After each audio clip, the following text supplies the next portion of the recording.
जी बोले, हे श्रेष्ठ मुनियों, अब इसके बाद मैं दूसरी कथा कहता हूँ, आप लोग सुने। अपनी प्रजा का पालन करने में तुंगध्वज नाम का एक राजा था। उसने सत्यदेव प्रसाद का त्याग कर बहुत दुख प्राप्त किया। एक बार वह वन में जाकर बहुत से पशुओं को मारकर वट वृक्ष के नीचे आया। वहाँ उसने देखा कि गोपगण बंधुओं के साथ संतुष्ट होकर भक्ति पूर्वक भगवान सत्यदेव की पूजा कर रहे हैं।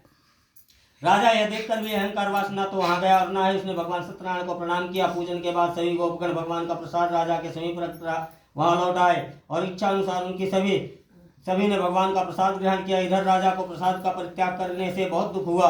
उसका पूर्ण धन धान्य उनसे 100 पुत्र नष्ट हो गए। राजा ने मन में निश्चय किया कि अवश्य ही भगवान सत्यनारायण ने हमारा नाश किया है, इसलिए मुझे वहां जाना चाहिए जहाँ से सत्यनारायण भगवान का पूजन हो रहा था। ऐसा मन में निश्चय कर वह राजा गोपगणों के समीप गया। उसने गोपगणों के साथ भक्ति पूर्वक श्रद्धा से युक्त होकर विधि पूर्वक भगवान सत्यदेव की पूजा किया। भगवान सत्यदेव की कृपा से वह पुनः धन धान और सौ पुत्र से संपन्न हो गया तथा इस लोक में सभी भी सुख भोग कर अंत में स्वर्गलोक को चला गया। सत्यपुर वैकुंठ लोक को प्राप्त हुआ। पहले समय में जो इसने इस कथा को किया था, सत्यनारायण वैकुंठ लोक को चला गया। ब्राह्मणों से इस प्रकार से मैंने आप लोगों से भगवान सत्यनारायण के व्रत को कहा, जिससे मनुष्य सभी दुखों से मुक्त हो जाता है। कलयुग में भगवान सत्यदेव की पूजा विशेष फल प्रदान करने वाली है। विशेष फल प्रदान करने भगवान विष्णु कुछ सत्यनारायण की मनोरथ सिद्ध करते हैं। कलयुग में सनातन भगवान विष्णु सत्य व्रत रोग धारण करने मनोरथ पूर्ण करने वाले मुनि श्रेष्ठ हैं। महान प्राज्ञा संपन्न सतानंद ब्राह्मण सत्यनारायण व्रत कर दूसरे जन्म में सुदामा का रूप धारण कर भगवान कृष्ण का ध्यान कर उन्होंने मोक्ष को प्राप्त किया। लकड़हारा भिल्ल को राजा हुआ और अगले जन्म में उन्हें भगवान श्री राम की सेवा करके मोक्ष प्राप्त किया। महाराज उल्लकामुख दूसरे जन्म में दशरथ हुए। उन्होंने श्रृंगनाथ की पूजा करके अंत में वैकुंठ धाम को प्राप्त किया। और सत्यवती प्रभाव से दूसरा जन्म में मोरध्वज नाम राजा हुआ। उसने अपने आर्य से चीर कर अपने पुत्र की देह को भगवान विष्णु को अर्पण कर दे मोक्ष को प्राप्त किया। महाराज तुंगध्वज स्वयं मनु हुए और भगवान संबंधी संपूर्ण कथाओं को अनुष्ठान करके वैकुंठ लोक को प्राप्त हुए। जो गोपगण से सब जन्म जन्मांतर ब्रजमंडल में निवास करने लगे। गोपगण और सभी राक्षसों का संहार करके उन्होंने भगवान का शाश्वत धाम गोलोक में प्राप्त किया। इति श्री रामाखंड स्थानीय प्राण श्री सत्यनारायण कथा पंचमोध्याय संपूर्ण बल वृंदावन बिहारी लाल की जय। लक्ष्मण भगवान की जय। श्री सत्यनारायण भगवान की जय। व्यास जी महाराज की जय।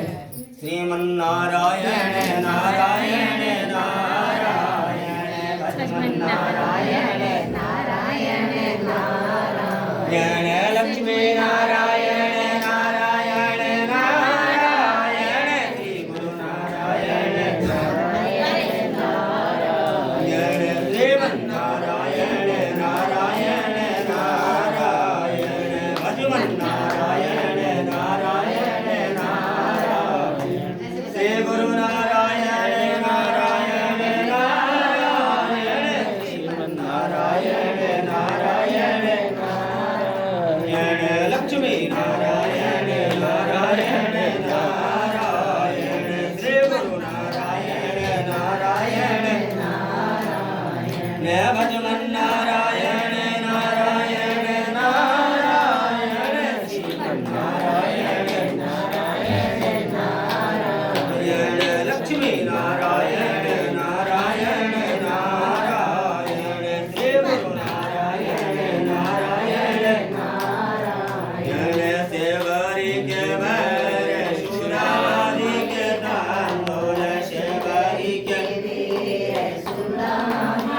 तांदूल रुचि रुचि हो गए नारायण श्रीमन्नारायण नारायण नारायण श्रीमन्नारायण